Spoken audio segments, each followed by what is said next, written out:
Hi everybody, welcome to Top Tips. I know most divers don't use a snorkel anymore, but some of these tips might still help, so let's dive straight in. Snorkels are usually made to go on the left side, not the right side. Basic snorkels are often ambidextrous, so you can wear them on either side when you're snorkeling, but when you're scuba diving, they're supposed to go on your left-hand side, mainly because your regulator comes over your right-hand shoulder and a snorkel would just kind of get in the way of the hose and everything.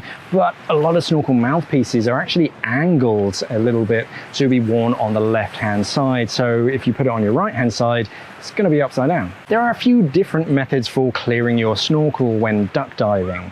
If your snorkel is full of water, you can swim all the way up to the surface and then put your face down into the water and then blow out through your snorkel as if you're blowing a pea shooter. Short, sharp blow to blow all of the water out and then take a tentative breath in just in case there's a small amount of water at the bottom. If you don't have a purge valve at the bottom of your snorkel, just a basic bend, you can exhale all the way up whilst looking up because the bottom of the snorkel is actually going to be at the lowest point. So when you're breathing out, you're actually pushing all of the water out of the snorkel because the tip is now the lowest point. So when you eventually hit the surface and then straight look down, the snorkel should already be clear of water. A basic snorkel is actually a great way to administer in-water rescue breaths to an unresponsive victim on the surface. Recovering a victim in the water is hard enough, swimming them back to safety as well, but whilst administering rescue breaths at the same time is a lot of hard work.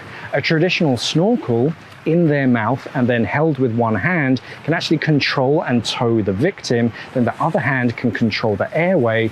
All you have to do is just blow into the snorkel from where you are in the water. You don't have to raise yourself up out of the water every few seconds to administer a breath. Snorkel keeps range from non-existent to two-parters. You don't actually need a snorkel keep to hold it in place in a pinch. If your snorkel keep breaks, just tuck it underneath your mast strap. It's not the most comfortable, but it does keep it in place. Some snorkel keeps have a release mechanism as well, so you can actually leave a part of the snorkel, keep on your mask to store the mask safely in its box, and then keep the snorkel packed away safely separately. If there's a leak in your snorkel and it keeps filling up with water, it could be that the snorkel purge valve has a little bit of sand or grit in it.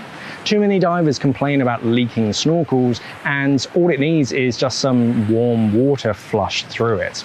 Clean that valve out of grit and don't drop it in the sand. Okay, so that was Top Tips. If you have any top tips that you've come across in your diving career, let us know down in the comments below. Thank you for watching everybody, and of course, safe diving.